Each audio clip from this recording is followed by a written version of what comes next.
Muy buenos días y gracias a todos y a todas por estar aquí en esta segunda mesa redonda sobre tecnología, que en este caso es el formato individual de una empresa. Estas mesas sobre tecnología las estamos organizando en el marco de lo que es el grado propio de la UPV, que se llama SEAMIC. Es un grado propio y es, por tanto, una innovación que hace la Universidad Politécnica de crear una ingeniería que contiene diferentes tipos de disciplinas dentro del mismo perfil y al mismo tiempo que los estudiantes pueden ir aprendiendo a través de resoluciones de retos reales de empresas. Y en este caso concreto tenemos la suerte de contar con Javier Oliver, que es el fundador de Tiris Corp o Tiris AI, que es una empresa fundada por él mismo hace unos 10 años, que se dedica sobre todo al desarrollo de inteligencia artificial y a la aplicación de todo lo que son soluciones de industria 4.0 para diversos sectores industriales. Evidentemente, el currículum de Javier es muy interesante. Es ingeniero de telecomunicaciones por la UPV. Al mismo tiempo, también hizo el doctorado en inteligencia artificial aquí mismo en la casa, en la UPV, y fundó tiempo atrás ya una empresa que pudieron incluso venderla, una startup. Por lo tanto, es un emprendedor en serie y nos va a contar no solamente a grandes rasgos la trayectoria de esta empresa, en la que fue el fundador él mismo, sino que nos va a contar soluciones reales que aplican en el día a día en la industria. Muchísimas gracias, Javier. Cuando quieras, por favor.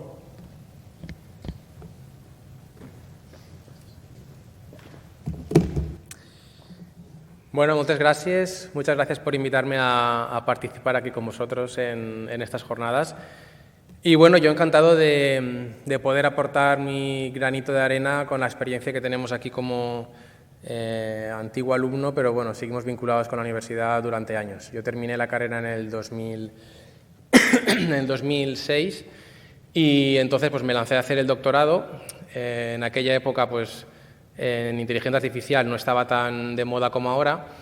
Y bueno, te tienes que enfrentar a las preguntas de pues, ¿para qué sirve el doctorado? ¿Para qué sirve la inteligencia artificial? Que en aquella época eran un poquito más duras, ¿no? Y bueno, terminé el doctorado y bueno, empecé a trabajar en diferentes empresas y a una de estas que decidí cambiar, pues me hicieron la pregunta de esto es una empresa, no es una universidad, aquí venimos a trabajar de verdad. Y entonces eso pues me dolió en el alma y es cuando decidí que quería demostrar a todos que en la universidad trabajamos muy fuertes, estamos muy bien preparados y creo que podemos afrontar cualquier reto, ¿vale? En ese momento pues decidí montar junto con otros socios una primera sociedad en 2012 y bueno, estuvimos 2 años peleando por hacer realidad nuestros sueños, que eran una red social con inteligencia artificial. Era una especie de Facebook que tenía que tú subías el contenido pues, de realidad aumentada, ¿no? Te hacías una foto, te ponías un animalito que daba vueltas por la cabeza y eso quedaba en tu muro. Entonces, bueno, 2 años después conseguimos hacer lo que no se debe hacer, que es el máximo producto inviable. Lo típicamente es el mínimo producto viable. Nosotros hicimos una mole de tecnología que luego había que vender. Y bueno, tuvimos la suerte, porque era el boom de las startups y de la inversión, lo conseguimos colocar. Pero aprendimos mucho, trabajamos aquí pues, en la universidad, estuvimos en Madrid y luego vinimos aquí a Valencia. Entonces, bueno, aprendimos qué es lo que se debe hacer, qué es lo que no se debe hacer y aprendimos de tecnología, cómo aplicar la tecnología, cómo montar un equipo humano, cómo hacer que ese equipo humano se quede. Y bueno, cómo dosificar la tecnología siempre acorde al estado madurativo de tu público, ¿vale? Después de vender, pues decidimos crear Tiris. Empezamos haciendo servicios en general, hacíamos pues bueno, cualquier proyecto que nos venía de tecnología, pues lo íbamos abordando. Y fuimos creciendo, ahora somos más de 100 empleados y tenemos un holding con diferentes áreas de negocio, diferentes filiales. Yo soy uno de los socios y bueno, vengo aquí a hablar de la historia de Tiris AI, ¿vale? Tiris AI es una de las filiales que nace de manera orgánica por cómo vamos aplicando nuestra visión de negocio al mundo de la industria. Nos dimos cuenta, porque veníamos de la universidad, de que éramos muy buenos. Yo tengo un doctorado en IA, en procesamiento de imagen, que también es una rama de la IA, y bueno, creíamos que podíamos aportar un valor adicional llevando lo que es la tecnología a el mundo práctico, ¿no? A la industria, pero cubriendo todo lo que es la cadena, cubriendo desde la definición del proyecto, la ingesta de datos, el desarrollo del modelo, el mantenimiento, o sea, el despliegue y luego el posterior mantenimiento. Y eso es algo que nos diferencia un poquito de lo que veníamos haciendo en la universidad, ¿vale? Entonces, Tiris ahí, bueno, como decía, por ceñir un poquito ya las slides, es una de las 4 filiales que componen el holding, ¿vale? Tenemos otras que están especializadas en otras áreas muy distintas, ¿no? Muy distantes a lo que es la industria, pero bueno, os la comento para que tengáis el contexto. Trabajamos en una de las Tiris. Bueno, lo primero, somos Tiris, que es del río Turia en hebreo o en latín, pero no tenemos nada que ver con las cervezas Tiris ni en los gimnasios Tiris, ¿vale? Digo por si a alguien les surgía la duda, no está dentro del holding todavía. Entonces, bueno, dentro de estas Tiris tenemos una que está especializada en streaming de vídeo. ¿Vale? Pues trabajamos para grandes clientes como MediaPro, La Liga, Filmoteca de España o diferentes televisiones. ¿Vale? Aquí trabajamos procesamiento de imagen y de vídeo y de audio. ¿Vale? Otras de las Tiris están en temas de Business Intelligence, inteligencia del dato. ¿Vale?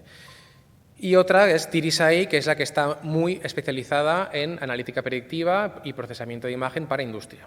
¿Vale? Bueno, digamos que empezamos en 2014 y desde entonces, pues este año hemos hecho 10 años, empezamos trabajando para clientes como Acciona o Volkswagen para SEAT en concreto. Y bueno, tuvimos una oportunidad de entrada porque en esa época estaba muy de moda la Open Innovation, la innovación abierta, donde las corporates pues van posteando o van exhibiendo cuáles son los retos que tienen internos para que su red de proveedores, pues ten en cuenta una cosa que es muy difícil entrar como proveedor de una gran industria, ¿vale? Porque no dejan a cualquiera que entre. Entonces, de vez en cuando pues se les ocurre abrir la puerta. Tuvimos suerte porque en ese momento, el contexto del Open Innovation, conseguimos entrada directa para varios, como Acciona, SACIR o SEAT, y conseguimos resolver algunos de los retos que ellos planteaban, retos técnicos, científicos, que, bueno, que aportábamos algo de valor respecto a la universidad. ¿Vale? Digo como contexto por si, bueno, porque la gente vea que no es imposible entrar como proveedor homologado de estas grandes empresas. Entonces, ¿qué es Tiris ahí? Pues somos un conjunto de científicos de datos, analistas, expertos, o sea, doctores, ingenieros industriales, ¿vale? Creo que el 95% de la plantilla es ingeniero o doctor. Y bueno, algunos venimos del mundo, ya veníamos previamente del mundo industrial y otros pues son más puramente académicos. ¿Vale? Nuestro valor está un poco en toda esta combinación. Es muy importante, yo quiero destacar que un ingeniero industrial por sí solo no puede conseguir el objetivo, ¿no? de un proyecto de analítica, o un ingeniero de datos o un científico. El valor es cuando juntamos todo, cuando tenemos un diseñador que te hace una interfaz, que aunque vaya a ir un operario con el dedo lleno de grasa a darle al botón de parada o a darle al botón de imputar dato, pues tiene una experiencia de usuario y tiene una lógica y no nos dejamos nada. Y un poco nuestro valor también es que cuando definimos un proyecto no estamos solamente resolviendo este problema en sí, sino que le damos un contexto de futuro también y un contexto dentro de lo que es la organización. Es decir, si estamos abordando un proyecto de metrología, por ejemplo, o análisis de imagen, si podemos además obtener datos para, de cara a futuro, hacer un predictivo o de cara a futuro hacer un clustering con los... Es decir, vamos un poquito, nos metemos un poquito en el negocio, aparte de lo que es resolver el proyecto que nos han pedido, ¿no? Y eso es un poco nuestra propuesta de valor. Abordamos sectores como automoción, donde trabajamos para Ford, Volkswagen, CIE, trabajamos en construcción para, pues no sé, Acciona, SACIR, Altuna Yuria, en agua pues hemos trabajado para DAM Aguas, para Global Omnium, entre otros, ¿vale? Y bueno, hubo una época en la que estaba muy de moda tener premios y no tenías premios, pues como que no eras una empresa relevante, entonces nos dedicamos a obtener unos cuantos premios y ya tenemos el cupo, pues ya nos hemos centrado en lo que es el negocio, que somos muy orientados, ¿no? a la venta. Pero bueno, hubo una temporada en que nos presentamos a varios premios, nos dieron un premio en Michelin por nuevamente por sus retos de innovación abierta en los que nos presentamos, y a nivel de España ganamos nosotros en un par de, bueno, en este caso concreto, en el de análisis predictivo para su producción de neumáticos. Ahora luego explico el caso de uso porque además es público. Bueno, tenemos premios de SABIC en Murcia, tenemos de SACIR también por la mejor herramienta de mantenimiento predictivo del deterioro del pavimento, ¿vale? En el mantenimiento de las carreteras pues hay unos ciertos modelos que te predicen cómo se va a deteriorar tu firme, y en función de eso haces inversiones sobre el asfalto. Pues nosotros hicimos un modelo que hacíamos una predicción de cómo se iba a deteriorar, ¿no? Ahora luego lo explico también. Y bueno, Ayuntamiento de Valencia, NTV, etcétera. Bueno, aquí para que quede constancia cuando Pedro Duque era ministro de Innovación. Bueno, entro al tema. ¿Qué líneas tenemos nosotros? Tenemos, por un lado tenemos analítica predictiva, ¿vale? Con Machine Learning, que aplica a diferentes casos. Podemos predecir cuándo una máquina en producción va a fallar, ¿vale? Bueno, pensamos que industria es muy amplio. Tenemos industria de construcción, metalmecánico, agro, automoción. Aquí hago un mix de todo, pero mantenimiento predictivo es, puedo predecir cuándo mi máquina va a fallar. Por ejemplo, tenemos que elegir bien la máquina, ¿vale? Tenemos que elegir bien qué fallos de esa máquina queremos resolver. No vale decir, venga, tengo esta máquina, vale, aplícame mantenimiento predictivo y que funcione mejor. No, no funciona así. Tenemos que decir, tengo esta máquina, la he elegido porque es un cuello de botella, porque resulta que a posteriori, si esta máquina falla, tengo toda una cadena parada, o por ejemplo, es una máquina muy cara, o es una máquina que no tiene repuestos. Hay muchos motivos por los cuales elegir una máquina. No significa solamente que sea la que mayor concentra y hace de cuello de botella en términos de volumen de producción, también en costes de arreglar esa máquina o si no hay disponibilidad de piezas. Entonces, mantenimiento predictivo se usa o se pide mucho. También hacemos predicción de la calidad de proceso, es decir, quiero saber si mi sistema va a empezar a producir piezas con una calidad que no pasa en el estándar. A lo mejor la pieza está bien, pero puedo ver cuando esa máquina produce piezas que empiezan a bajar la calidad y por tanto sé que en N ciclos voy a tener fallos y voy a tener que desechar una plancha, voy a tener que desechar una caja de cambios o cualquier herramienta, ¿vale? Un poco orientados hacia las líneas de zero, o sea, cero defectos o cero desechos. Bueno, se pueden predecir el futuro. Hay otro tipo de mantenimiento que hacemos que es está el preventivo, es el tradicional que todo el mundo hace, que es que tengo la máquina, cámbiale el aceite a tantos ciclos y revisa volúmenes, lo que sea, de agua, etcétera. Tengo el predictivo, que puede predecir el futuro, puede predecir que la máquina va a fallar, que es lo que estoy diciendo, y luego tenemos el prescriptivo, que es qué tengo que hacer para llegar al estado que yo quiero. Es decir, si yo quiero llegar a este estado, tengo que prescribirle a mi operario qué tiene que hacer para que lleguemos al objetivo, ¿vale? Esos tres tipos de mantenimiento los gestionamos. Luego hacemos también gemelos digitales, simulaciones. No nos equivoquemos, en el mundo industrial es lo más avanzado que hay de I+D, entonces hay de todo. Pero hay veces que hay productos que no resuelven determinados casos porque tienen que ser como muy a medida, y los estándares que hay o los productos de mercado que hay no lo resuelven. Entonces, entramos mucho a hacer incluso planificadores de la producción. O sea, no os podéis imaginar, y esto no voy a decir nombres, la cantidad de industrias que gestionan toda la planta con un Excel, pero un montón. Y eso implica que tiene que haber una persona que se tira casi una semana pues gestionando disponibilidad de máquinas, disponibilidad de personas, órdenes de producción, materia prima, proveedores y luego lo que es la eficiencia. Ese trabajador, este operario es mejor aquí o es mejor allá.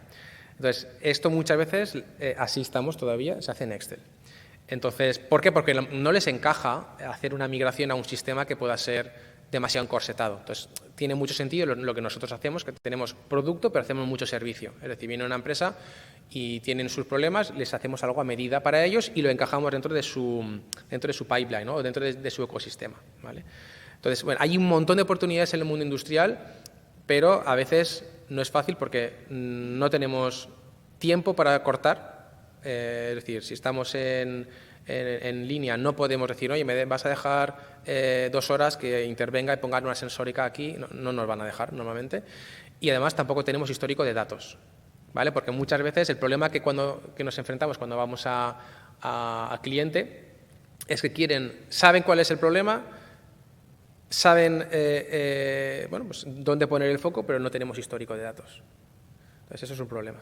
Ahora luego voy a entrar un poco en los problemas. Tenemos problemas de anchos de banda, porque las redes de lo que son las redes de datos dentro de una planta pues están muy limitadas, entonces no podemos enviar ráfagas, no podemos enviar imágenes de mucho peso. Entonces hay que dimensionar todos los proyectos en base al contexto, es decir, que eso es un poco lo que nos diferencia. No puedo llegar ahí y decir, no, pues me vas a mirar ráfagas de, no sé, 5 imágenes por segundo, que sean 4K, porque a lo mejor no lo permite la red, ¿no?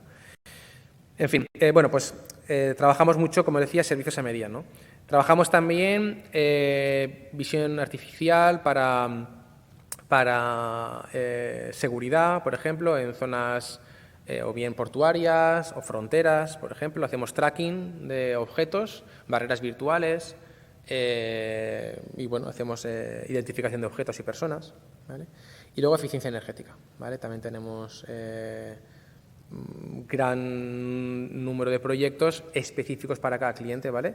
En temas de eficiencia energética, desde el mundo del agua hasta altos hornos, etcétera.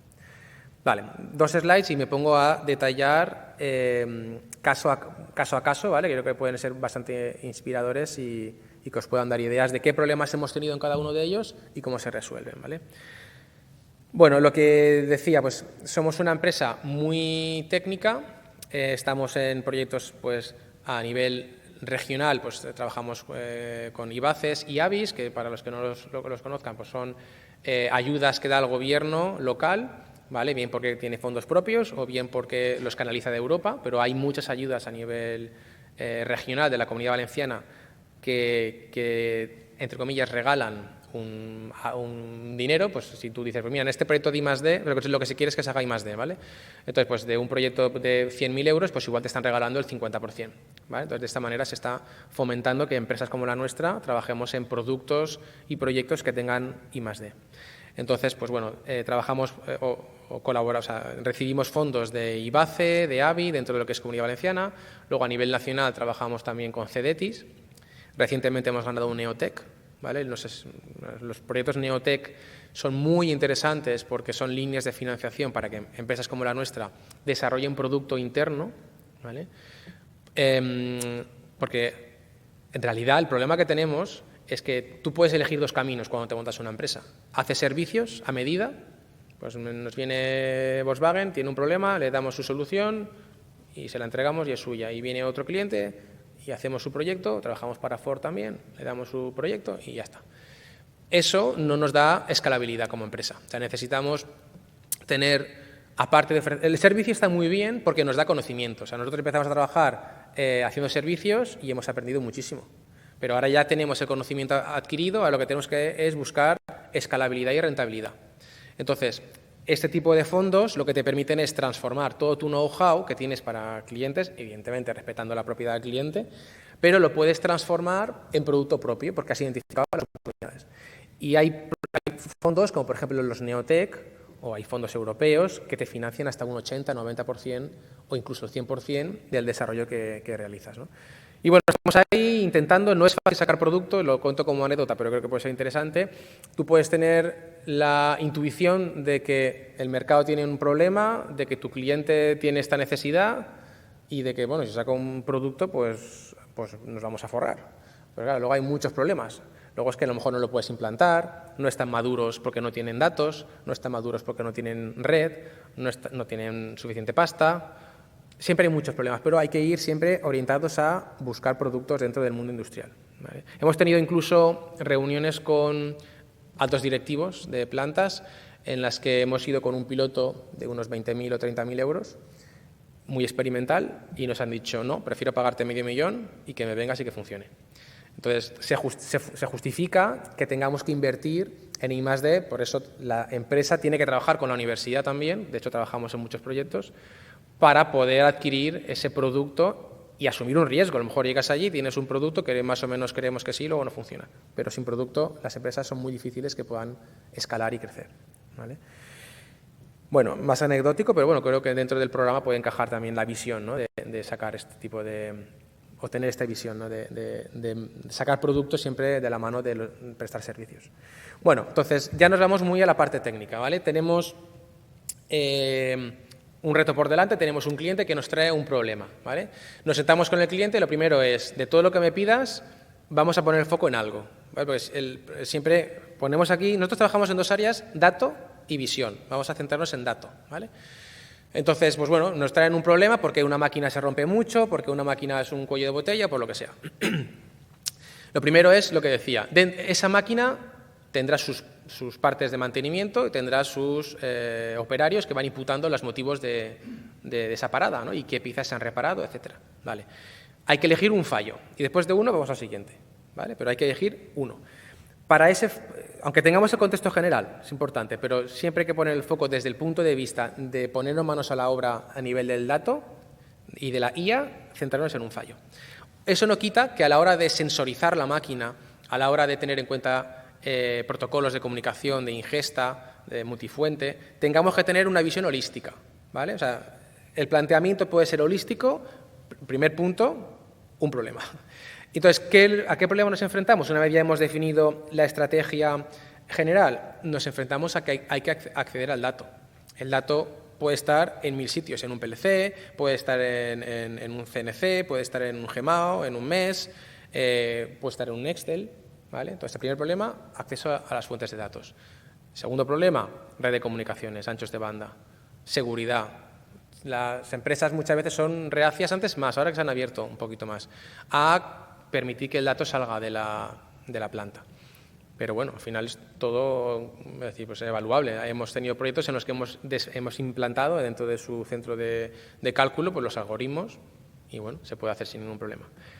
Hay otras técnicas, es decir, para aquellos que tengan miedo siempre a compartir los datos, hay 1000 soluciones, 1000 no, hay unas cuantas, pero está desde el Federated Learning, que son técnicas de Machine Learning, que lo que hace es que tú tienes un nodo.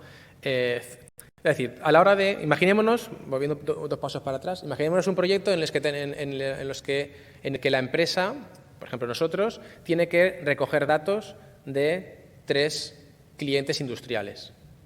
Los clientes se quieren beneficiar del resultado conjunto, pero no quieren compartir datos, ¿vale? Hay una opción que es, me dais los datos, me lo guardo en mi ordenador, en la empresa, ¿no? Y en Tiris, y los procesamos y os damos el output. Pero claro, la gente puede tener dudas. Oye, ¿qué pasa si tú te quedas con los datos y luego se lo pasas a mi competencia? Entonces, aparte de que la ciberseguridad puede ayudar, también hay otros mecanismos, por ejemplo, el Federated Learning, que estamos en algún proyecto europeo también, donde tú puedes llevarte el modelo descentralizado, te lo puedes llevar a cada uno de los nodos donde inicialmente tenías la fuente de datos. Teníamos, imaginémonos, 3 clientes industriales. Pues podemos llevarnos ese modelo matemático, lo podemos llevar a las instalaciones del cliente, a la par que está en el otro cliente y en el otro cliente. Es decir, no es el dato quien viene a Tiris, sino es el algoritmo de Tiris quien va al dominio del cliente. Y de esa manera el dato no sale de allí y lo único que sale es ese algoritmo que dependiendo de lo que sea, pues si una red neuronal, van a ser una serie de coeficientes, que es lo único que va a salir de la planta. ¿Vale? Entonces, hay muchas formas de en la capa de adquisición de datos y luego la historización, poder sortear problemas o dudas que pueda tener el cliente y que nos puedan perjudicar, ¿vale? Y puedan impedir el desarrollo del proyecto, ¿vale? Entonces, de primera, suponemos que no hay ningún impedimento en acceder a datos y poder, importante, historizar los datos, guardarlos en una base de datos, que ojo con esa base de datos, porque esa base de datos no va a ser una SQL o no va a ser un Mongo, o sea, esa base de datos puede ser muy compleja. Esa base de datos tiene que estar preparada para el contexto de lo que estamos buscando. Por eso yo siempre digo, damos charlas de transformación digital en grandes corporaciones y es muy importante igual que la empresa tiene que destinar un dinero, y me tiro piedras sobre mi tejado, tiene que destinar un dinero a la I+D y a hacer algoritmos de IA, también tiene que destinar un dinero al departamento de IT, que al final lo que tiene que hacer es cambiar un ordenador, cambiar un centro de cómputo. Porque si no trabajamos en las bases, no vamos a poder trabajar en las siguientes etapas. Entonces, partidas presupuestarias bien distribuidas. No vale solo poner todo el lacito en la parte del I+D y dejar al equipo de IT o de TI sin presupuesto. Y creo que son los que menos se quejan, porque son los menos atractivos dentro de toda la moda esta, pero son los que más lo necesitan. ¿Por qué? Porque si quiero hacer un proyecto de IA, necesitaré bases de datos que pueden ser relacionales, no relacionales, bases de datos para trabajar con series temporales. Ah, claro, es que esta no lo había pensado. Bases de datos para trabajar con ráfagas. Tengo que tener, una infraestructura que me permita abordar la IA. O sea, no hay IA si en realidad trabajo con un Excel. Eso no es una IA, eso es un proyecto que me han pedido y yo se lo doy. ¿Vale? Entonces, si lo queremos implantar, necesitamos la infraestructura preparada para trabajar con IA. Es otro paradigma distinto. ¿Vale? Y aparte, a nivel de procesos. Es decir, antes, el valor que teníamos, donde nos llenábamos el pecho de los logros, era, lo tengo todos los datos guardados en mi base de datos. Ahora tengo un problema porque tengo mucha porquería, por decirlo fino, en mi base de datos porque no la he limpiado. Entonces, tenemos que, aparte de acondicionar las bases de datos y aparte de acondicionar la capa de comunicaciones, tenemos que trabajar en los procesos. Necesitamos implantar un Kafka, necesitamos implantar Spark. No puede ser que para hacer una consulta se tire esa consulta, SQL o lo que sea, se tire 30 segundos. Porque entonces hay unas formas de trabajo que es fomenta la curiosidad, que tus empleados puedan aplicar la curiosidad sobre los datos.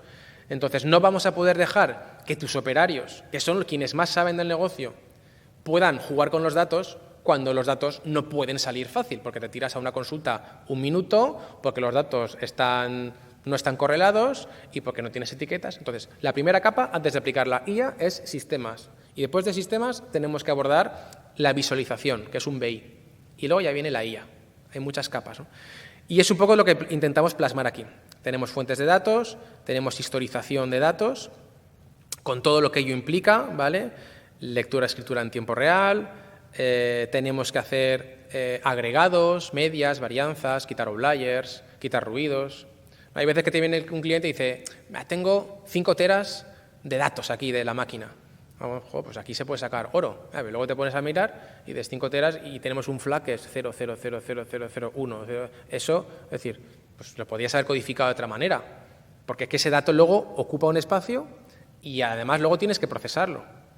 Y es que a lo mejor no te aporta porque es la misma variable que otra. Entonces, cuidado con tengo 2 teras de datos porque igual lo que tenemos es 100 megas. Caso real, ¿eh? Entonces, hay que limpiar el dato. No hay que guardar porquería en las bases de datos. Hay que guardar todo lo que creamos que puede ser importante, pero ¿vale? Intentemos aplicar una buena limpieza aquí. Luego tenemos la capa de inteligencia artificial, que ahí sí es donde viene la magia y donde vienen los modelos y hacemos cosas muy chulas. Dicho esto, en un proyecto de inteligencia artificial, el 70% del proyecto se nos va a ir accediendo al dato y se nos va a ir limpiando el dato, acondicionándolo y trabajándolo. Y un 30%, a lo mejor a veces hasta menos, se nos va haciendo los modelos de Machine Learning, Feature Engineering y demás, ¿vale? Que lo tengáis en mente, ¿vale? No solamente es darle al botón del modelo. Y bueno, luego es muy importante acompañar toda solución con una buena visualización. Si, por muy bueno que sea, la inteligencia artificial falla. Y si se obtiene un algoritmo que te da 99% de aciertos, eso está mal. Bueno, no lo sé, 99 no lo sé, pero si te dicen 100%, eso está más seguro. 99 puede ser que funcione. Pero si no tenemos una interfaz donde se muestren los problemas o se muestren los resultados y dejemos la opción de indagar un poquito al operario de cómo se ha entrenado y por qué está dando este resultado, nos vamos a comer muchas cosas que van a ser mentira. No porque el algoritmo lo haya hecho mal o el técnico sea estúpido, es que a lo mejor hay sensórica pues que cambia cambian los rangos y estamos alimentando el modelo con otra fuente de datos que tiene otros rangos, por ejemplo, o de repente meto otra fuente, o de repente deja de haber conexión por lo que sea, y el modelo no funciona bien. Entonces, cuidado y siempre doble check de lo que la IA nos devuelve. Bueno, dicho esto, pues bueno, simplemente comparto aquí pues, todos los ejemplos, ¿no? de qué supone un conector, desde acceso a la red de autómatas, OPC, Modbus, RSLinks, acceso a bases de datos en crudo.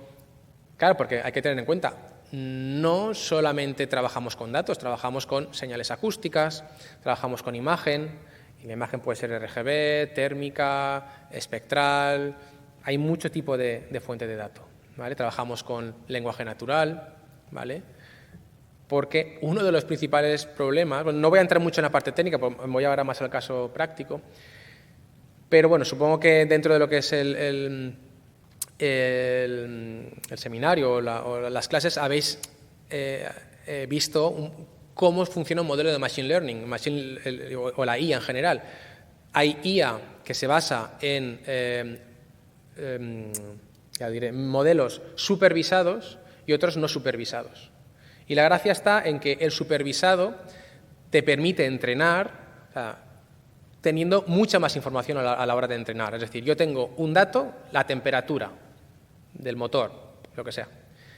Pero si además esa temperatura, alguien me dice que esto corresponde a un estado OK, tengo una etiqueta. Y ese dato es dato, pero que además es información, ¿vale? No es un dato crudo, ¿vale? Entonces, un modelo supervisado me da datos con etiquetas.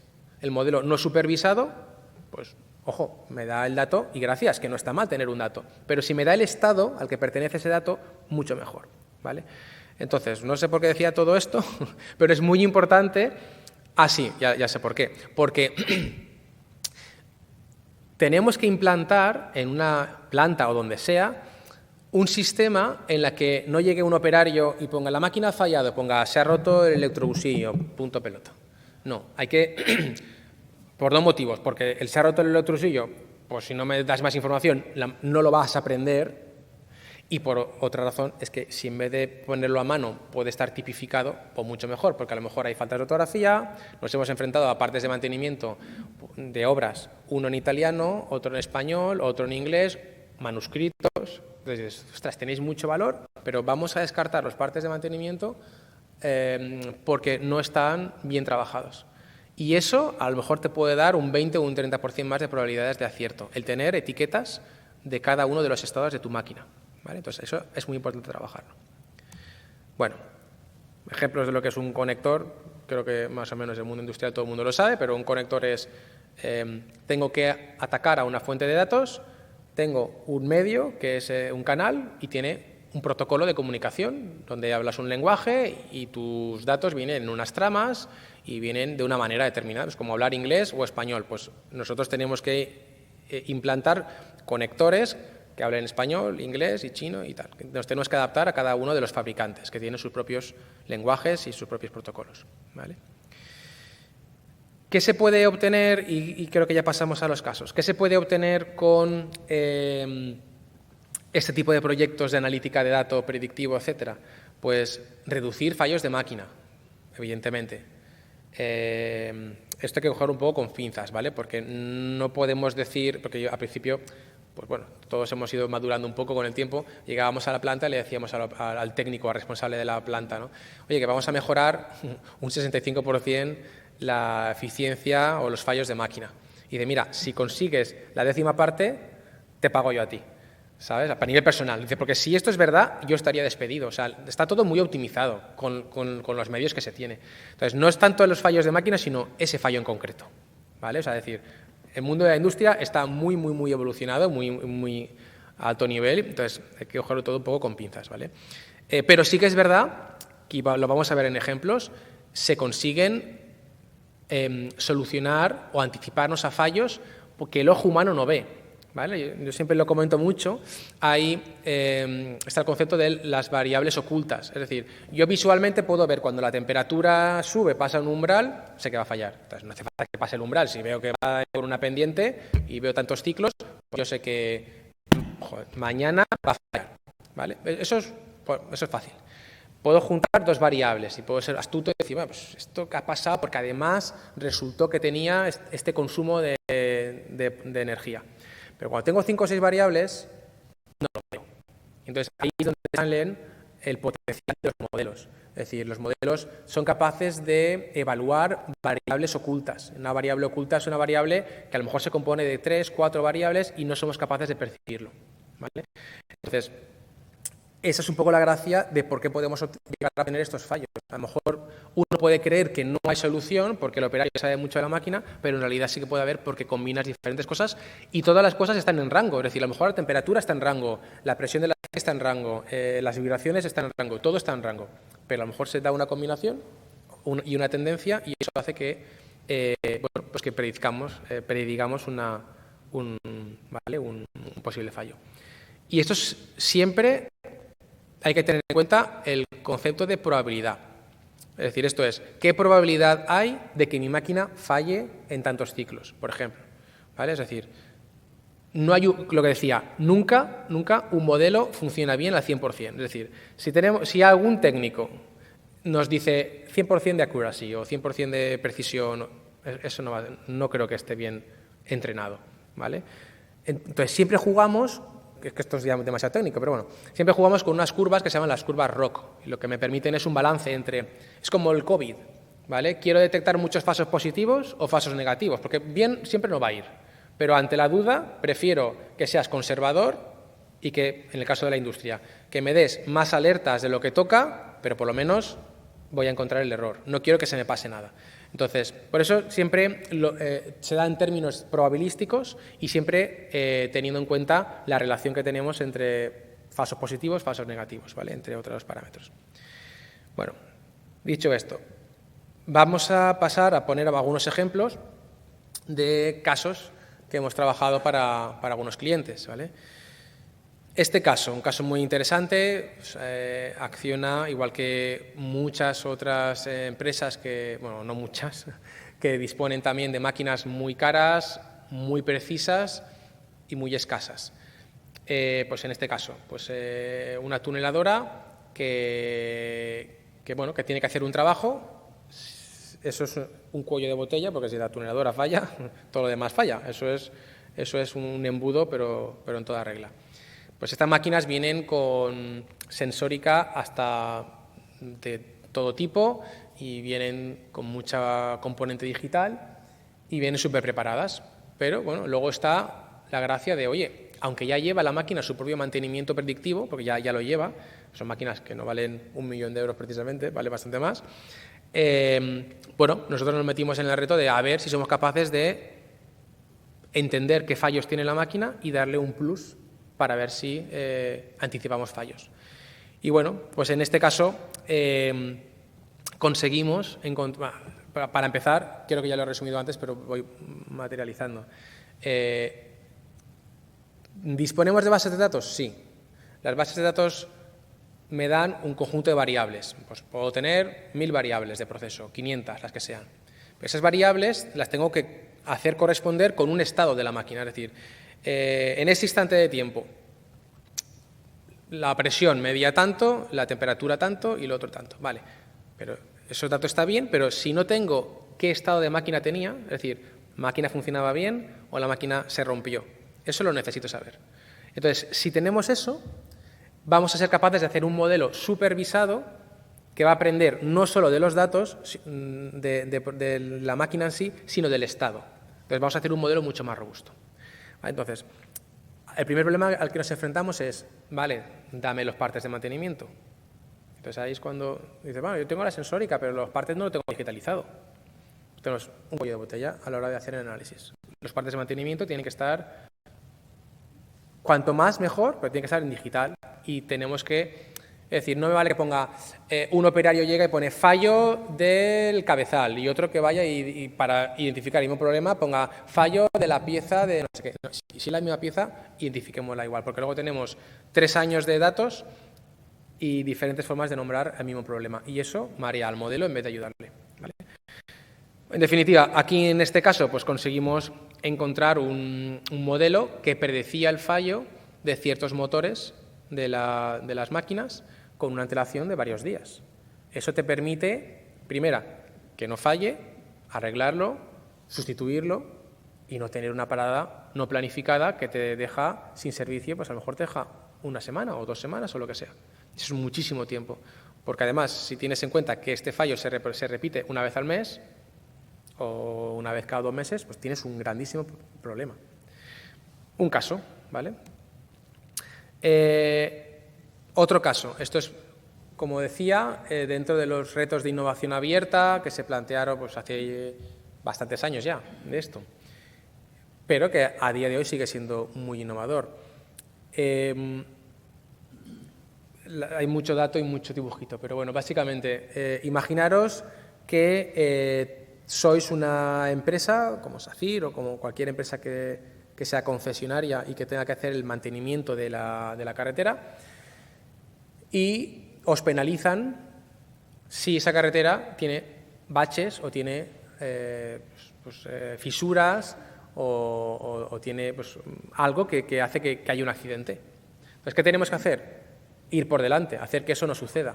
Entonces, para hacer que eso no suceda, hay unos modelos que te hacen una simulación de cómo se va a deteriorar esa carretera. ¿Cómo se hace esto? Pues tenemos modelos climáticos o climatológicos. Tenemos información de qué tipo de vehículos pasan por allí. Pasan camiones, pasan motos, bicicletas. Tenemos información de si hay piedrecitas porque está al lado de una montaña o si es una autopista y no hay ningún problema porque está todo abierto. Cuántos vehículos pasan, peso. Todo eso, tradicionalmente, se mete dentro de un modelo que hace una simulación. No sé cuántos cientos de parámetros tiene eso, y te da cuáles tienen que ser los partes de mantenimiento de esa carretera. Entonces, tú puedes decir, pues mira, de aquí a 5 o 10 años vista, tengo que aplicar este grosor de asfalto y de este material, etcétera. El problema que tenemos con esto es que es un modelo que requiere muchísimos parámetros y que requiere una simulación que si se lo pasas bien, va a ir bien, pero si no, cuidado, ¿vale? ¿Qué planteamos nosotros? Hacerlo aprendiendo de esa carretera. O sea, tengamos en cuenta que este modelo que decimos, o estos modelos que hay, son modelos que igual funcionan aquí en Valencia, que en Burgos, que en Cantabria, que en México, que en Brasil. Ese modelo, pues igual se podría adaptar un poquito más al contexto de aquí, ¿vale? Entonces, nosotros lo que planteamos es, vale, señor la concesionaria, deme todos los datos de mantenimiento histórico de esta carretera, veamos qué coches pasan en concreto, la climatología, veamos todo a medida de esto y entrenemos un modelo que sea capaz de hacer predicciones con datos muy, muy concretos, ¿vale? Y eso es un poco un ejemplo de un algoritmo de inteligencia artificial que puede llegar a superar estándares mundiales porque te lo hace a medida para cada una de las carreteras. Si tengo datos, puedo tener una solución mejor que una simulación incluso, ¿vale? Pues esto es un ejemplo de un producto que tenemos y que funciona muy bien. Bueno, esto es un poco lo mismo, ¿no? A nivel de interfaz, como decía, tenemos que darle interfaz a todos los proyectos que desarrollemos, ¿vale? Al final, si no, se tacha mucho la universidad a veces de que te da una caja negra y ya está, pues hay que ir con cuidado de que todo lo que hagamos tenga una buena interfaz de usuario y una buena experiencia de usuario. No me vale decir, soy el mejor instituto de la universidad, te doy el mejor algoritmo que lo he publicado en 5 revistas y luego te doy una interfaz que se maneja por shell script o por lo que quieran, por comandos. Igual estamos haciendo algo mal. Como universidad, yo me siento universidad también, ¿vale? Entonces hay que cuidar mucho ese tipo de cosas, ¿no? La interfaz creo que es parte muy importante del éxito. ¿Qué hacemos también? Resolver otro problema. Ya nos hemos metido en construcción, hemos entendido cómo funciona ese negocio, nosotros no venimos de ahí, venimos de otro lado, pero ya hemos entendido cómo funciona esto. Entonces, nos damos cuenta de que una cosa es predecir cómo se va a deteriorar el pavimento y la otra cosa es hacer inspecciones visuales de lo que ya está roto, ¿vale? ¿Cómo lo hacen ahora mismo? Pues todo lo habréis visto, las típicas furgonetas de conservación que ponen sus conitos y van poco a poco a baja velocidad, paran el tráfico o si no lo paran lo entorpecen por la velocidad a la que tienen que ir. ¿Qué pasa? Que tienen que aplicar unos sensores que, bueno, pues que solo funcionan a bajas velocidades. Entonces, para hacer un barrido y ver si hay grietas o la señal no tiene bastante retroiluminación o lo que sea, pues tienen que ir a una velocidad. Entonces, nosotros, el planteamiento que tenemos es, ¿por qué no hacemos algo low cost? Porque claro, furgonetas de estas hay muy pocas. Entonces, ¿por qué no hacemos algo que puedas dotar con el mismo presupuesto 100 veces más de unidades? ¿Vale? Y además que me permita ir a algo más de 80, porque si voy por debajo, en la autopista tengo que parar el tráfico y tengo que entorpecerlo.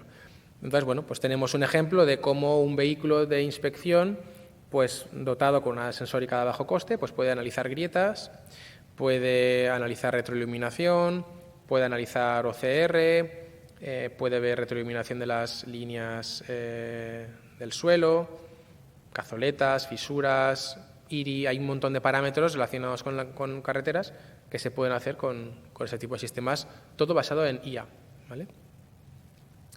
Y aquí hay un ejemplo. Al final, si esto lo hacemos un poco vieja escuela, pues pongo un sensor láser, un LIDAR o lo que sea, que me va escaneando linealmente y me va haciendo un barrido. Eso sí, eso funciona a nivel micrométrico si me apuras, ¿no? Aunque con nivel milimétrico ya les funciona, pero tiene que hacer un recorrido. Y eso vale mucha pasta y va lento. Nosotros con una imagen matricial, que puede ir más o menos rápido, el vehículo, hemos entrenado un modelo que te identifica las fisuras y te descarta pues, manchas de aceite u otro tipo de elementos que no queremos. O sea, que no queremos, que no nos interesa, ¿no? en el mantenimiento.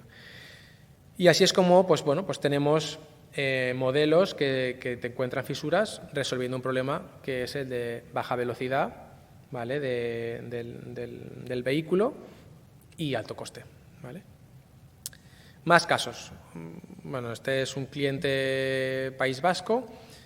En este caso, estos hacen muelles, sin más, un muelle, ¿vale? Pero claro, el muelle tiene que tener unas ciertas propiedades elásticas, de durabilidad, físicas, que yo no las controlo todas ni mucho menos, pero bueno, este muelle se dopa en un proceso físico en el que cae la pieza y tienes como un ventilador que va con unas aspas que va impactando sobre los muelles. De esa manera es parte del proceso y eso estás dopando el material.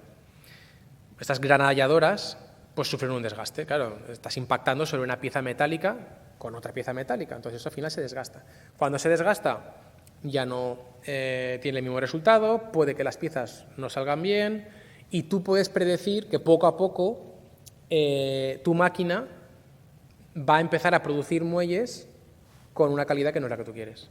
Porque si no, tienes que esperarte a que venga un proceso de inspección y a lo mejor, como son muelles, pues coges un lote que ha ido bien, pero a lo mejor otro ha ido mal. Entonces, con esto, ¿cómo lo hacemos? Pues vamos a ver, si tú tienes una aspa que va dando vueltas y tiene una inercia, tiene un rozamiento, tiene un consumo energético, tiene unas vibraciones. Entonces, hay un montón de variables que podemos obtener para decir, oye, en el estado en el que la máquina era nueva y funcionaba bien, este era el conjunto de mis variables.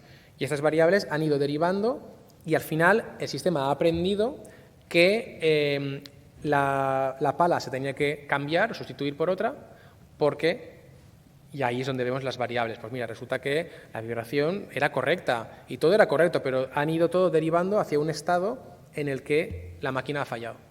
Entonces, ese tipo de acciones son las que podemos hacer con mantenimiento predictivo, ¿vale? No hay magia, simplemente es aprendizaje del pasado, ¿vale? Entonces, aparte se puede no aprender, se pueden establecer otro tipo de reglas de forecasting y tal sin tener esta información previa. Pero bueno, si la tenemos, lo que decía, mejor, ¿vale? Si no, ¿cuál sería la forma de hacerlo sin ese aprendizaje del pasado? Pues ver si esta combinación de variables, su propia varianza respecto a estados anteriores, es muy grande y entonces a ojo tenemos que decir, pues oye, si la varianza es muy alta, pues que salte error, porque no es normal. Pero ya tenemos que intervenir nosotros. De la otra manera, dejamos que el sistema aprenda del pasado. ¿Vale? Pues esto podría ser un caso. Claro, aquí la gracia es que tú vas allí, el cliente te dice qué problema tiene, pero no sabe cómo resolverlo. De hecho, tampoco sabe ni qué problema poner el foco. Pero a lo mejor te dice un problema, hemos tenido casos, es que se me quema la placa. Pues yo es que igual es una rata que está entrando y se está comiendo los cables. Entonces, tienes que ayudarle a ver qué problemas pueden resolverse y qué problemas no. En este caso vimos, pues se puede sensorizar vibraciones, se puede sensorizar consumos, presiones, vibraciones.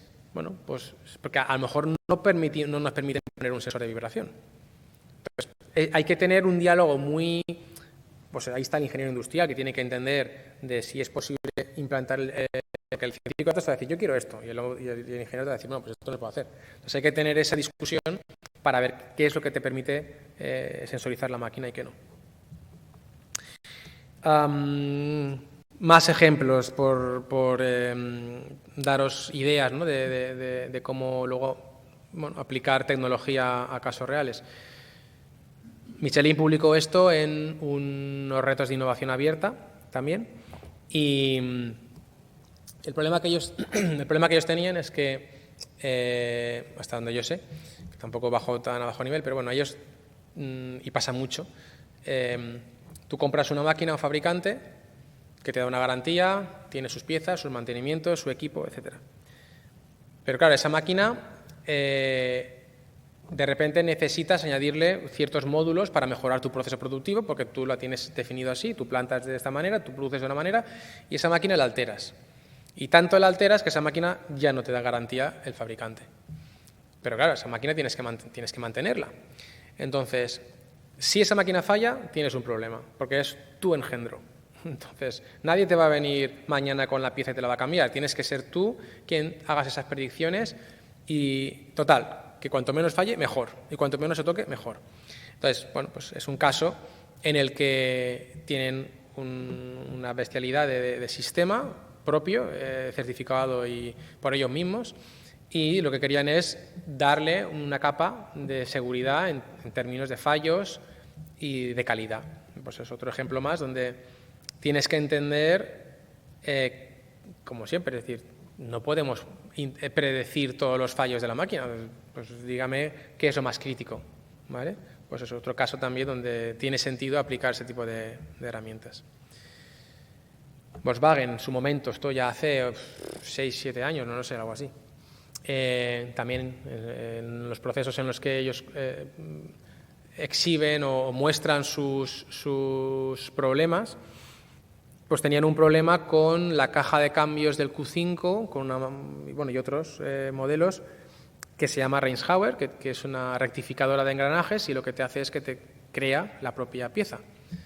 Claro, son máquinas muy caras que no se consiguen así como así y sí que te generan un cuello de botella. Así no sale la pieza, no hay coche. Entonces, bueno, uno de los objetivos era, vamos a hacer que esta máquina no falle, ¿vale?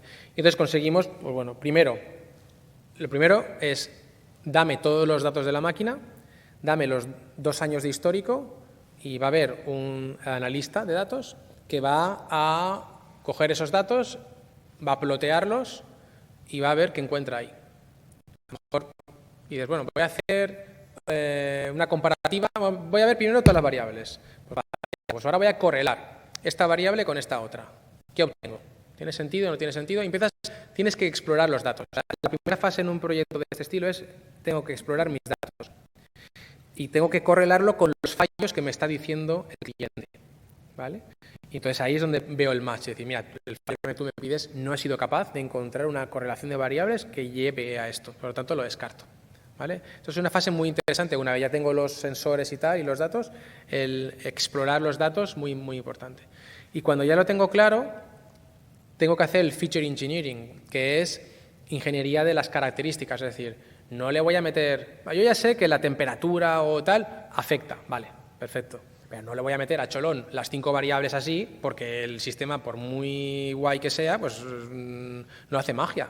Entonces, si es deep learning, sí, que eso se traga cualquier cosa que no esté previamente masticada y te lo puede generalizar. Deep learning tiene esa capacidad, pero es que no todos los problemas se resuelven con deep learning. Que es que tenemos la costumbre ahora de, sí, una red neuronal, pues es que igual no se puede aplicar una red neuronal. Entonces, entra en juego el feature engineering, que es, dadas estas 5 variables que mi analista de datos o ingeniero de datos ha ploteado y ha correlado, vale, yo lo que quiero ahora es ver cómo las combino, cómo hago una tercera variable que me la voy a inventar en base a las otras, qué pesos les pongo entre ellas, y así es como yo me compongo mis variables que ya alimento al modelo. O sea, digamos que ayudo al modelo a no decirle, ala, toma esto, toma los 2 años históricos, haz magia. Pues eso funciona en un entorno muy Big Data, pero normalmente tienes que hacer un previo y hacer tu análisis de variables, juntarlas, ver si esa variable que has creado se comporta bien y generaliza el problema y te permite predecir. Entonces, eso hay que trabajarlo, ¿vale? Aquí pues trabajamos mucho en las variables que teníamos. No es un problema deep learning, para nada. Es un problema que tienes que tener mucha astucia e ingeniería de características para ver cómo lo simplificas a la par que estás maximizando la distinción de tus características, ¿vale? Es muy técnico, pero bueno, hay que trabajar mucho, ¿no? Señal a señal. No sé, podríamos estar horas así con ejemplos, pero voy a poner un par de ejemplos más. Esto, por ejemplo, pues trabajamos también para Global Omnium. Es muy curioso, ¿no? Porque el mundo del agua parece que sea llevarte agua a casa, que no tiene ningún misterio, y es brutal la ingeniería que hay detrás. Además, Global Omnium lo hace muy bueno, Global Omnium y todas las que hay aquí en la Comunidad Valenciana. En este caso, pues como trabajamos para ellos, pues ves un poco cómo están por dentro, ¿no? Y tienen sistemas que te hacen predicción de la demanda, sistemas que te hacen predicción de fugas, gestión de activos. Hay 1000 problemas. ¿Por qué? El agua es barata para ellos, porque ellos la gestionan. Si heredan una red de tuberías que es vieja y eso se rompe, tampoco es 100% su responsabilidad. Pero hay que tener en cuenta que en general, no digo aquí en Valencia, pero en general el 30% del agua se pierde. O sea, el 30% del agua que sale de la depuradora, de la planta potabilizadora, y se distribuye, se pierde. Entonces, el tema no es dejar que se pierda menos agua, que también. El problema es que les puede caer un gran problema si dejan desabastecidos a una población durante un tiempo. Eso es más problemático que el agua, que por las razones que sean, no es tan cara como dejar desabastecido. ¿Qué tienen que hacer? Sistemas que te digan dónde puede haber una fuga o dónde puede haber un robo. A lo mejor están robando agua, no es una fuga. Y luego predecir fugas. Entonces, hay mucho dato con todos los... Al final son balances hídricos. Tengo un caudal de salida de la planta de potabilización, tengo contadores smart metering, contadores inteligentes en cada casa, y tengo puntos a mitad de la red de distribución que tengo un caudalímetro y un medidor de presión. Entonces, juntamos todo ese Big Data, eso sí que es un Big Data.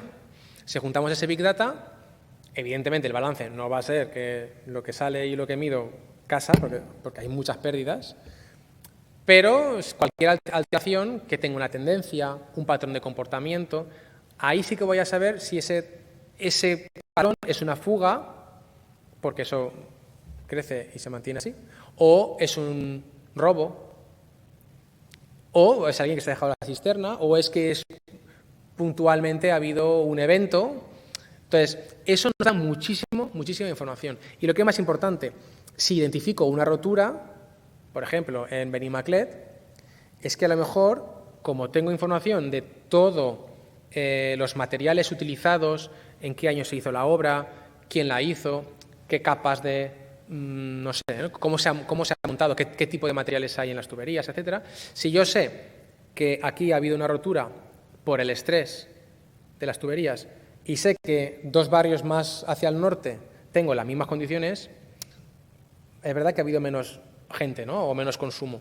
Pues yo ya sé que la probabilidad de que esas tuberías del barrio de 100 metros para el norte se rompan son altas. O por lo menos puedo decir, ojo, vuelve a revisar en 2 años. Y ahí viene la gracia. Si tengo que intervenir porque hay que hacer alguna obra, voy a decir, oye, mete mano aquí, porque la probabilidad de que estas tuberías sufran una rotura es alta. Entonces, por eso al final hay que entender todo esto como algo holístico. O sea, la IA no es un proceso que resuelve un problema, la IA es un proceso dentro de un proceso de transformación digital en el que hay muchos elementos. Está la parte operativa, está la parte de futuro que tenemos que aprovechar, un mantenimiento para meter mano y arreglar cosas que se pueden romper, ¿no?, a futuro. Y es un caso que me gusta comentar mucho por eso, porque parece muy sencillo el mundo del agua y es muy caro, porque levantar una zanja y desabastecer la población, eso es muy duro. Y bueno, ya muy por encima, creo que estamos ya en tiempos, pero vale, muy por encima, la industria es muy amplia, hay muchos tipos de industria, como comentaba antes, bueno, está la industria del deporte también, que bueno, hemos hecho proyectos muy interesantes para empresas valencianas, de hecho, y este caso me gusta contarlo porque fue un reto para nosotros.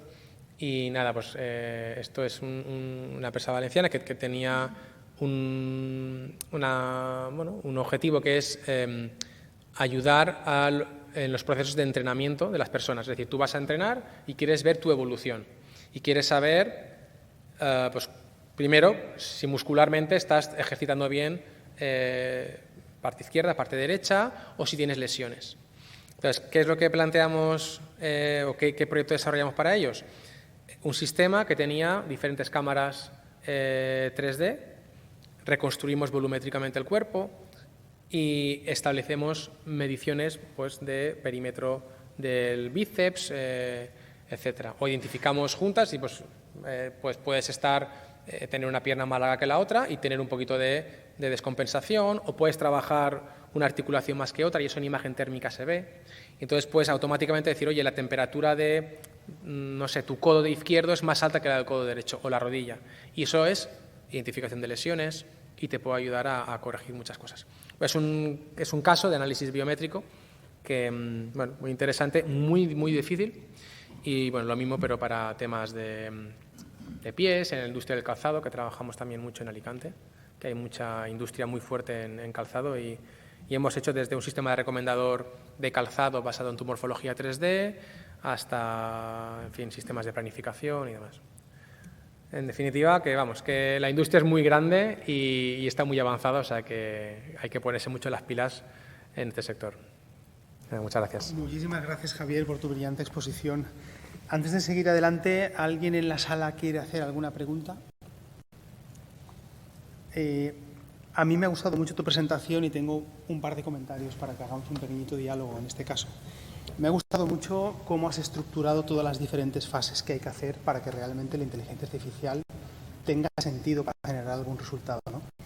Todos estos aspectos previos a tener el modelo de funcionamiento, que son el crear realmente el sistema de recogida de datos, el limpiar el dato, el etiquetarlo, el hacer toda una serie de protocolos para que ese dato realmente tenga valor luego en los modelos, creo que es ahí donde está el reto, más que la inteligencia artificial. Y muchas veces lo que nos encontramos, no solamente en este sector, sino en muchos otros, desde mi punto de vista, es que hay más tecnología realmente, incluso de la que se puede aplicar, porque si vas a la empresa y te encuentras que no tienen etiquetado, no tienen histórico, no tienen ni siquiera una rutina para recoger los datos, da igual el modelo que les lleves y toda la magia que podáis hacer, no va a ser realmente posible aplicarlo, ¿no? Y en este sentido te quería yo preguntar si incluso con las empresas grandes pueden ocurrir estos casos en los que no hay histórico, o no hay rutinas, o los partes están en diferentes idiomas, o ni siquiera nombran la pieza de la misma manera. ¿Qué ocurre en las pymes? ¿Cómo ves tú la posibilidad real de poder aplicar todos estos procesos y tecnologías a empresas que realmente de entrada tienen menos músculo financiero, tienen menos músculo tecnológico? No todas las pymes, ¿no? Pero vamos a hablar un poquito de estas pymes que estamos hablando ahora. Comentabas del calzado. Empresas que son muy buenas en producto, pero que realmente pues dedican muy poco a hacer temas de I+D+I, la innovación es baja, no tiene ese departamento de informática realmente que pueda absorber todo esto. ¿Cuán lejos estamos de que realmente todas estas aplicaciones puedan bajar también a esa segunda capa, ¿no? La primera capa de las grandes empresas con recursos, con ingenieros, pero a una capa donde tenemos el 90% del tejido empresarial? ¿Cuál es tu punto de vista para que llegue? ¿Funciona o me acerco ahí? A los micros, si quieres. Bueno, pues sí, yo creo que justamente las grandes empresas tienen una ventaja, pero creo que tienen más problemas que ventajas, porque lo que decíamos, ¿no? Que al final esto es un proceso de transformación digital holístico. Entonces tienes que abordar desde formar a un operario, cambiar todas tus infraestructuras de TI, tener equipo, implantarlo y eso que sea transversal para todas las sedes de la organización, etc. Entonces, es muy difícil en grandes corporaciones implantarlo justamente por esto. Sin embargo, yo creo que en las pymes yo lo veo mucho más factible que en las grandes, porque sus departamentos técnicos no están tan asentados como otras. O sea, si tienes que adoptar de repente una nueva tecnología, pues lo vas a poder adoptar, no va a ser un drama. O sí, pero no vas a tener tantos impedimentos para hacerlo. Entonces creo que pueden ser mucho más ágiles para cambiar tecnología y adoptar tecnología nueva. Y creo que hay bastantes fondos para ello. Lo que comentaba antes, desde los IBACES, ABIS y CEDETIS europeos. Ahora con la DANA vamos a estar afectados, supongo yo creo, porque se van a reducir un poquito las fuentes para destinarlas allí, es lo que yo intuyo. Pero en general nosotros nos financiamos en gran parte de ayudas públicas. Entonces yo creo que las empresas, si tienen una buena consultora detrás que les ayude, o empresas como nosotros, pues sí que lo pueden hacer viable. Entonces las pymes tienen esa facilidad de diseñar desde cero, de manera más flexible que tienen nosotros, que tienen además procedimientos más asentados, más burocráticos. Muy bien. Ya para despedirnos, tú que has creado varias empresas, has vendido, ¿no? Como las grandes de éxito, ¿no? Que aparecen los ejemplos por ahí. Decías que habías aprendido un poquito lo que hay que hacer y lo que no hay que hacer. Para gente de la UPV que esté en el proceso emprendedor, de creación de startups, de aplicar todo el conocimiento de la universidad a soluciones reales, ¿qué recetas puedes darles respecto de fallos que tú corregiste o has aprendido en estos años? Creo que sería muy útil conocer de la mano de un emprendedor de vuestra categoría esos consejos que les puedas dar en una serie de unos pocos tips. Bueno, yo es que siempre venimos todos los años a hacer aquí charlas en la UPV y al principio las charlas eran de motivar a que todo el mundo emprendiera y cuando te haces un poco más mayor dices, pues igual lo que tienes que fomentar es que cada uno encuentre su sitio. Se puede emprender teniendo tu propia empresa, se puede emprender dentro de un departamento de una gran corporación, creando una nueva sede, montando un departamento tú o lo que sea. Yo creo que no solamente la emprendeduría tiene que ser tú solo o con tus socios montando el unicornio, que yo creo que vivimos en Valencia, no vivimos en San Francisco y aquí la financiación es muy escueta y estamos en un sitio privilegiado, pero no vivimos en Silicon Valley y a veces acceder a inversión no es tan fácil, ¿no? En alguna charla pues lo comentas y dices que el inversor antes invertía en la idea, luego ya se da cuenta de que los unicornios no van tan por ahí tan libres y al final el inversor invierte a quien tiene más cerca. Entonces, no vivimos en una zona donde haya tantísimos inversores. Sí que hay mucha startup, que eso sí, a nivel nacional creo que podemos presumir de tener la mayor condensación de startups de España. Creo que nos falta un poquito de músculo de inversión real, ¿vale? Porque hay que tener mucho cuidado. Cuando uno tiene una idea, si vas a una ronda presemilla, son diferentes rondas, presemilla, semilla, series A, B. Entonces, cuando vas a una presemilla, a lo mejor te dan 20.000 euros, que cuando acabas de salir de la carrera, dices, oh, qué guay, 20.000 euros, y te toman un 20% de la empresa, y luego ya no está tan guay. Entonces, creo que el Instituto Ideas de aquí de la UPV pues hace una buena labor. Entonces, hay que medirlo todo. Yo creo que hay que poner las 3 Fs, ¿no? El Friends, Fools and Family, creo que es importante en las primeras etapas y sabiendo que lo más probable es que lo pierdas. Pero les debes algo a tus Friends and Family y a la siguiente pues igual les puedes devolver. Pero funciona así, es decir, hay que asumir un riesgo. Y bueno, y esto no es un hijo, es decir, si montas algo y no funciona, pues igual lo tienes que dejar. Hay gente que se tira 10 años con esto y bueno, 10 años lo no, más probable es que pivotes también. Sí, hay que pivotar, hay que estar abierto para pivotar, sí. Y muchas alianzas y tal. Y luego acudir a financiación cuando tienes el modelo validado. Aquí en España me van a tirar piedras luego el ecosistema de inversión, pero si no está validado no hay buenas oportunidades normalmente de inversión. Lo que hay te suelen diluir mucho y entonces, bueno, y ya que levantas una ronda, no levantes 20.000, levanta 200 mínimo, porque levantar una ronda te quita todo tu tiempo. Entonces, no puedes levantar una ronda para levantar otra en 5 meses. Entonces, si levantas una ronda, que te dure mínimo un año y que estés, porque te va a anular. Entonces, ese tipo de cositas, yo creo que... Y luego dedicación al máximo. Vamos, cualquier persona que quiera trabajar y luego hacer su proyecto de emprendeduría no va a ir bien. Muchísimas gracias, Javier. Yo creo que ha sido una enseñanza muy interesante de ver todas las aplicaciones que hacéis y sobre todo los consejos finales que yo creo que además pueden motivar a la gente que nos está viendo ahora y que pueden darles ánimos y conocimientos. Javier, muchas gracias por venir. Muchas gracias. Muy amable.